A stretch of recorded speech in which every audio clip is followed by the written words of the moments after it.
Olá, querido, graça e paz. Contamos aí com o favor de Deus, estamos iniciando mais um Papo na Quarta e desde já quero agradecer a Deus pela sua vida, pela sua audiência, pela sua participação e rogo a Deus que o papo de hoje seja um tema abençoador para você e a sua casa. E o nosso papo de hoje tem como tema transtorno bipolar. E para bater esse papo nós convidamos o nosso irmão em Cristo, o pastor Josiel, também psicólogo, pastor aqui em Brasília, na Igreja Presbiteriana do PSU. Pastor, seja bem-vindo ao nosso Papo na Quarta. Alegria ter você aqui, grato por ter conseguido ajeitar essa agenda corrida sua para participar conosco aqui do nosso Papo na Quarta. Por favor, dê a sua saudação para os nossos irmãos aí. Sim, bom dia, pastor, muito obrigado. Bom dia.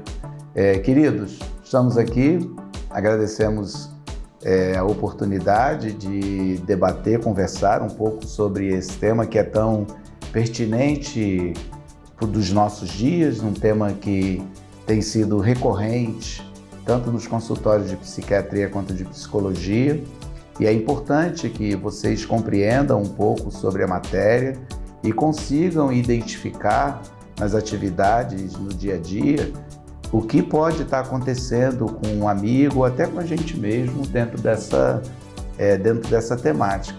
Então, eu quero agradecer a oportunidade, dar um bom dia caloroso para vocês e que Deus continue nos abençoando, pastor. E esse trabalho, que é significativo para a comunidade e para todos aqueles que têm a oportunidade de assistir.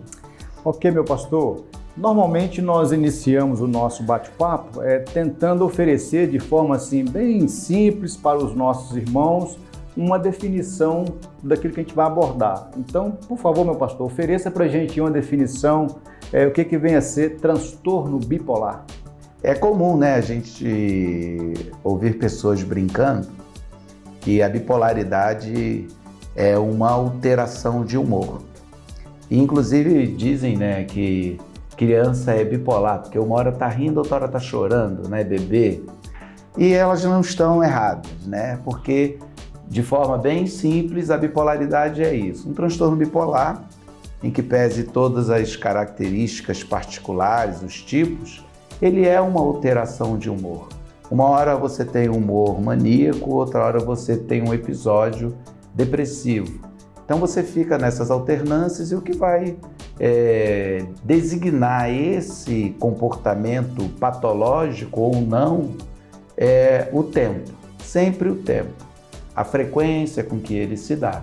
Então, na realidade, é uma alteração de humor que prejudica a atividade laboral, prejudica os relacionamentos, que altera a nossa condição fisiológica, A pessoa precisa dormir, e aí pessoas que têm um TB, um transtorno bipolar, elas não têm necessidade do sono. Não é que elas tenham insônia, elas não têm necessidade de dormir, elas estão sempre na atividade, Então, de maneira geral, é uma alteração de humor durante quase todo o dia, durante algum tempo, e que prejudica nossas atividades.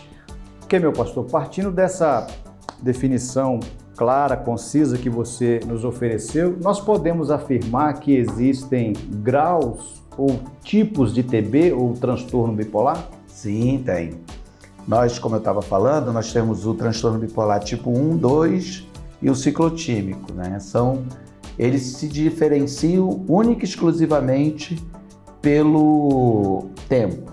Então, um exemplo, o transtorno bipolar tipo 1, ele vai trabalhar aí com uma frequência de alteração de humor na faixa de uma semana consecutiva ou mais durante todo um dia, com mais comportamento maníaco e hipomaníaco, ou seja, o maníaco você tem uma frequência de uma semana ou mais e durante muito tempo na história de vida da pessoa, que no tipo 1 pode começar aí na faixa de 18 anos de idade, é a média. E o hipomaníaco você trabalha aí com a faixa de 4 dias por semana, durante todo o dia. E você vai ir com episódios depressivos menores. O tipo 2 você já vai ter essa frequência, né, de mais presente de 4 dias com o hipomaníaco. A mania ela reduz, não que signifique que ele seja mais leve, isso daí já é coisa do passado. Ele tem a mesma problemática, porque a problemática dele é interferir na atividade laboral. Então o tipo 2, em que pese parecer ser mais leve, mas não é. Então ele vem aí com a redução da mania, porém ele tem episódios depressivos maiores. Então a pessoa sofre mais dentro desse processo de distimia, ou seja, de rebaixamento.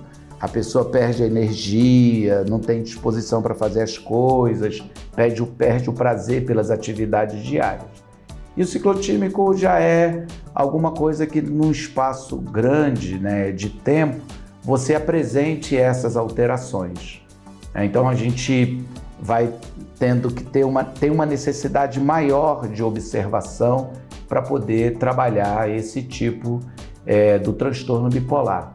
Os mais comuns e com mais, vamos dizer assim, com menos dificuldade de avaliação, de diagnóstico, é o tipo 1 e o tipo 2.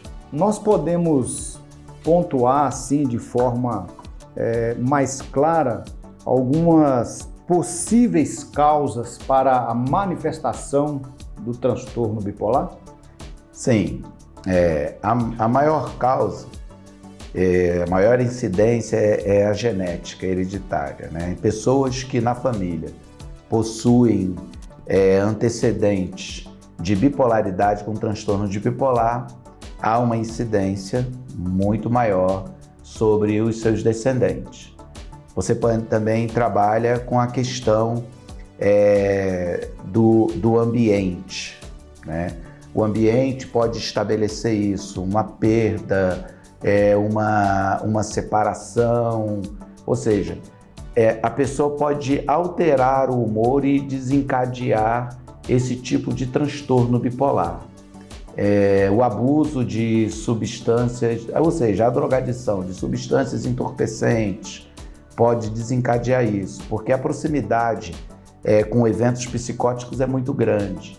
Então, o desenvolvimento do transtorno bipolar, ele hoje é muito focado no aspecto genético, em que pese a gente perceber que o mundo agitado, as transformações que nós temos vivido, as cobranças, né, elas têm nos levado a essa, vamos dizer assim, aquilo que a gente associa com transtorno bipolar, por exemplo, a leitura de uma hiperatividade.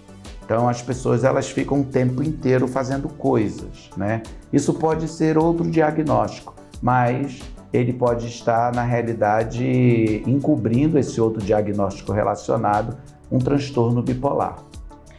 Quais são os sintomas mais comuns que são manifestos na vida de uma pessoa que sofre de transtorno bipolar? Os sintomas mais comuns são essas alterações diárias de humor.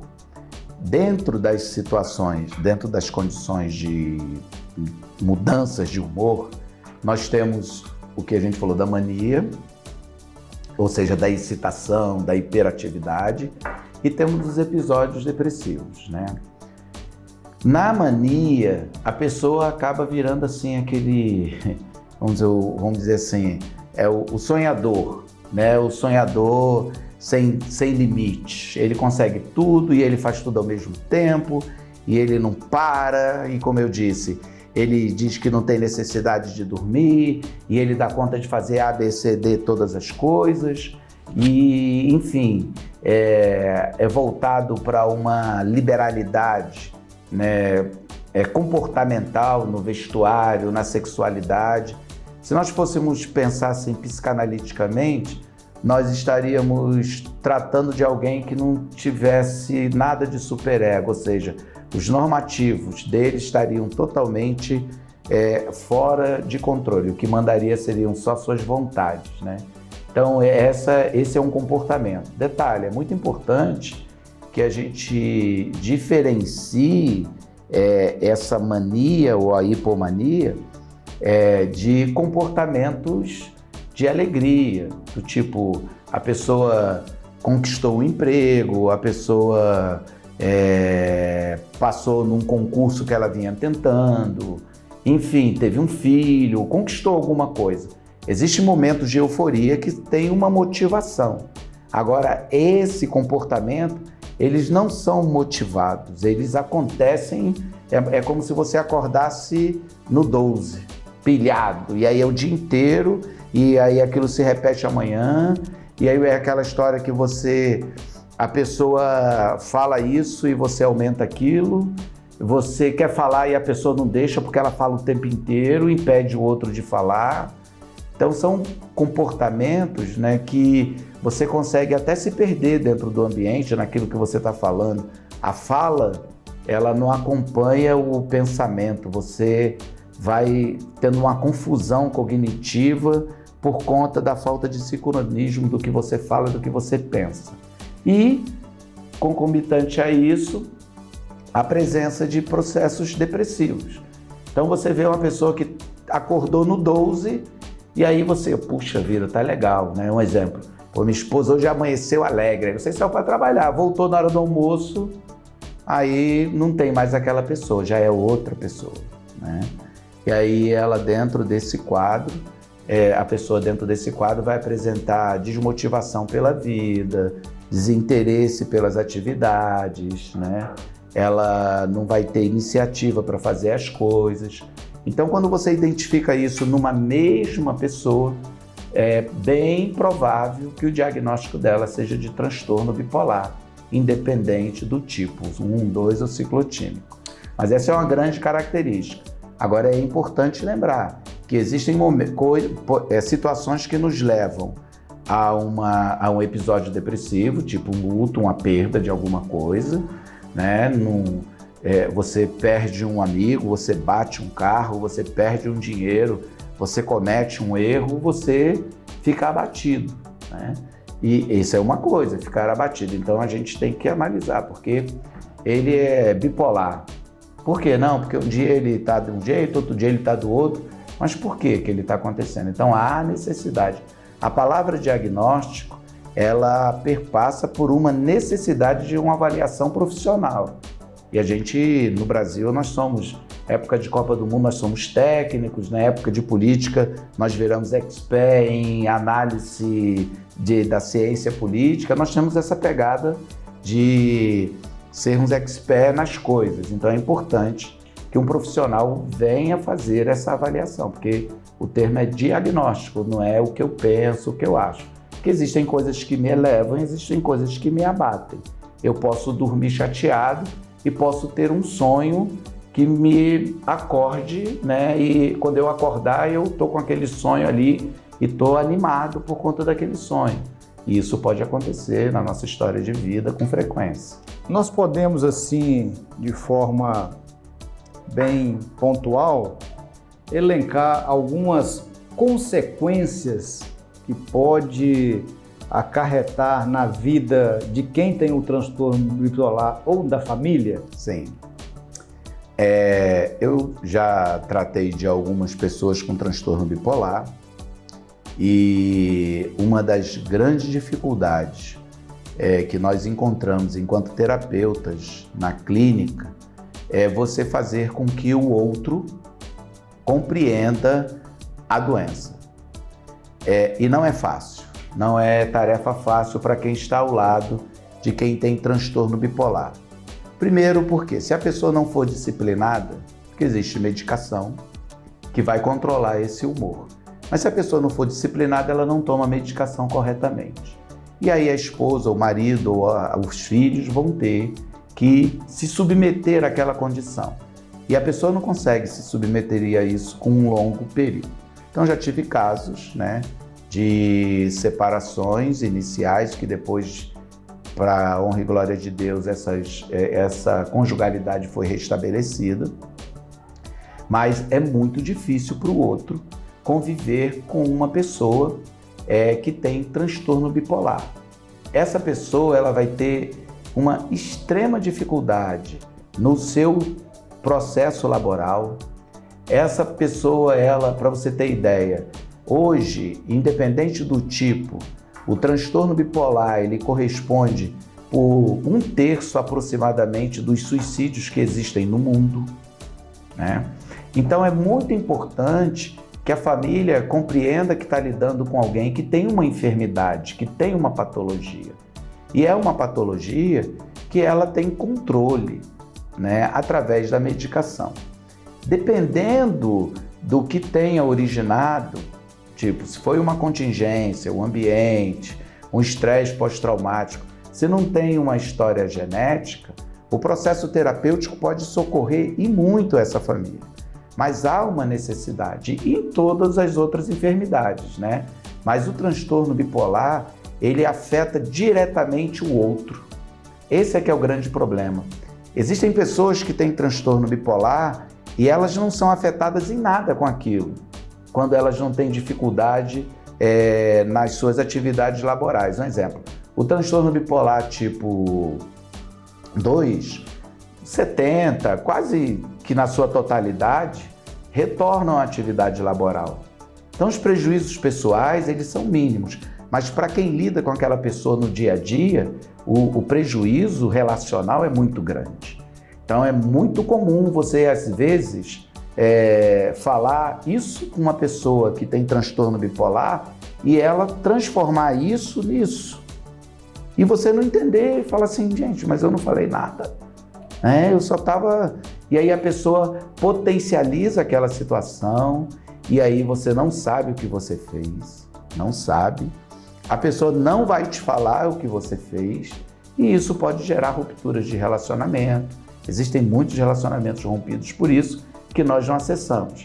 Normalmente os relacionamentos que são acessados pela clínica são relacionamentos familiares, que o casal vai lá, a família vai lá, os parentes. Mas quando são relacionamentos de amizade, na igreja, você não consegue acessar essas coisas. E, como eu disse antes, nem todas as pessoas que têm transtorno bipolar estão diagnosticadas ou elas sabem que aquele comportamento alterado que ela possui não é tão somente o jeitinho dela, é uma patologia. E muita gente leva isso como um jeitinho. E aí as esposas falam, não, é o jeito dele. Aí o marido, não, é o jeito dela. E aí já estão dentro dos seus lares, mesmo sendo da igreja, né, convivendo separados há muitos anos, né? Então a gente tem que tomar cuidado com isso. É importante aproveitar a oportunidade para deixar claro que toda doença emocional é passível de tratamento hoje em dia, é passível de diagnóstico e que ela precisa ser enfrentada, né? Nós tivemos agora, semana tem 2 ou 3 dias, um pastor nosso, né? Ele cometeu suicídio. E o que nós temos conhecimento, quem está distante, é que ele vinha lutando há muito tempo com o quê? Com uma depressão.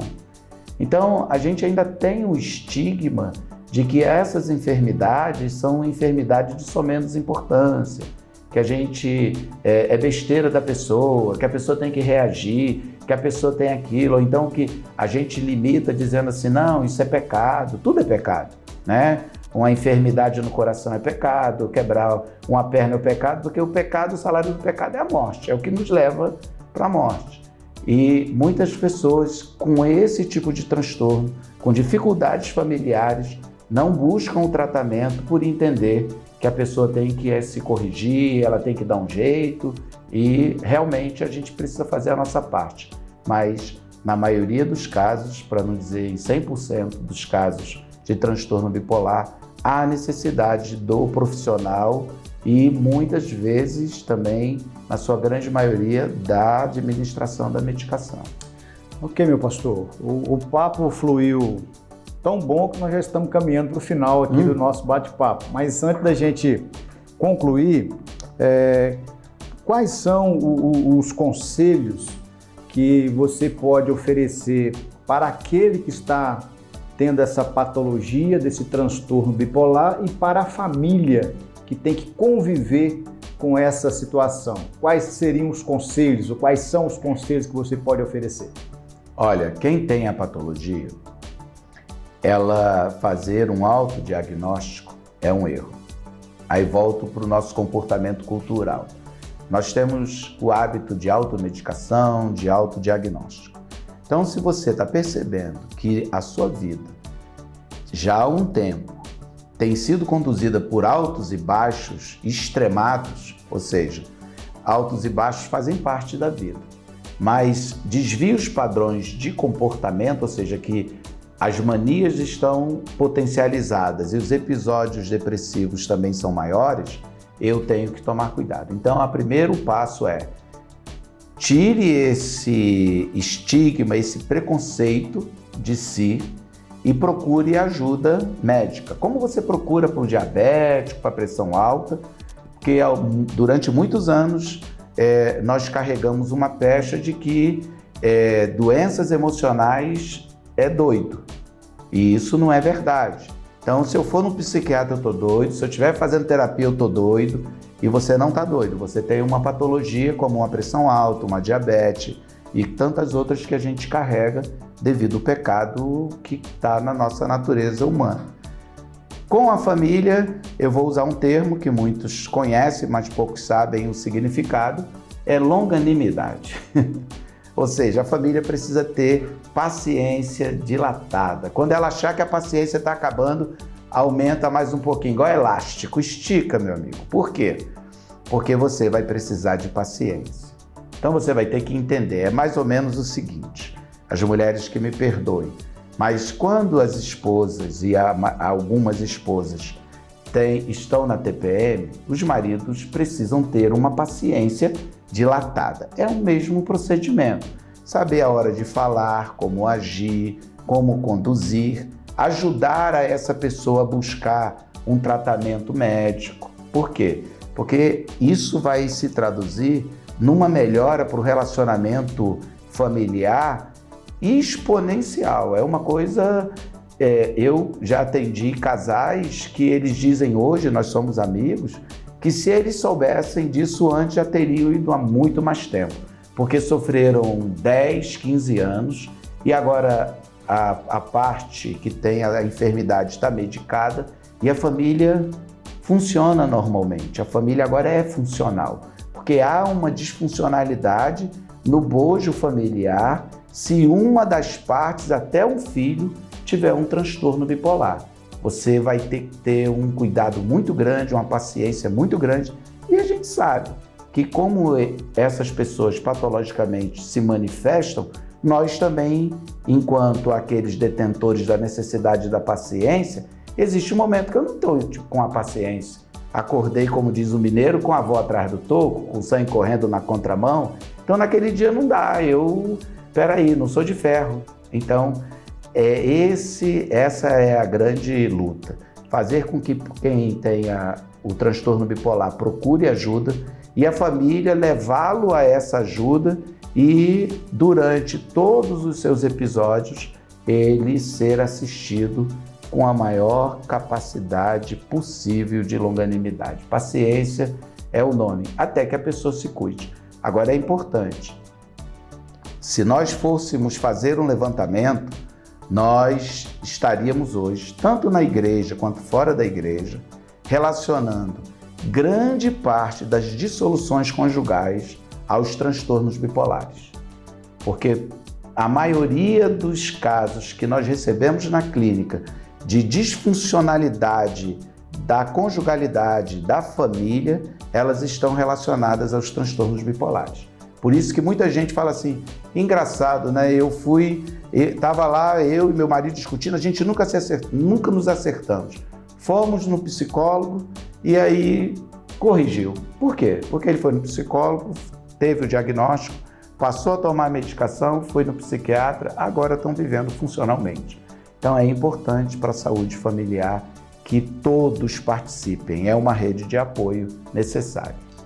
Estamos chegando ao final do nosso quadro Papo na Quarta e batemos um papo aqui edificante para o nosso crescimento com o nosso irmão pastor e psicólogo, ou psicólogo e pastor Josiel. E o nosso desejo, a nossa oração é que o papo tenha sido edificante para você e a sua casa. Diante daquilo que nós conversamos aqui, a minha fala final é o seguinte: procure ajuda. se você entender que está tendo alguma demanda aí que necessita da ajuda de um profissional. Mas eu quero também estimular você a apresentar suas demandas a Jesus, o Rei dos Reis, o Senhor dos Senhores, que pode também curar não apenas o físico, mas também a sua alma. Meu pastor, por favor, dê sua fala final aí para os nossos telespectadores e mais uma vez a minha gratidão por ter aceito o convite para bater esse papo abençoador. Eu faço da palavra do pastor Romildo as minhas. Realmente é muito importante você procurar ajuda e o que eu tenho dito no consultório, independente de quem seja. Inclusive, alguns colegas às vezes criticam, mas como o pastor disse, eu sou pastor e psicólogo. Então, antes de ser psicólogo, eu sou pastor e eu digo sempre para as pessoas, você procura Deus através da oração, da leitura da palavra, procure socorro, porque quando você procura Deus, Deus vai te orientar para que você use todos os meios que estão ao seu alcance para que você possa viver melhor. Então não abra mão daquilo que está à sua disposição, porque quando você abre mão disso, você está abrindo mão do que Deus está te oferecendo para que você possa ter uma vida plena, uma vida funcional, enquanto aqui nós estivermos. É aquela história, nós somos cidadãos dos céus, mas ainda estamos na terra. E tudo aquilo que pode melhorar a nossa condição de vida aqui na terra, que estiver ao nosso alcance, nós precisamos nos socorrer nele. Então essa é uma palavra muito importante que o pastor Romildo trouxe, é um trabalho significativo, então se você precisa de ajuda, não fique escondido, com medo, com preconceito, carregando um estigma que não existe mais.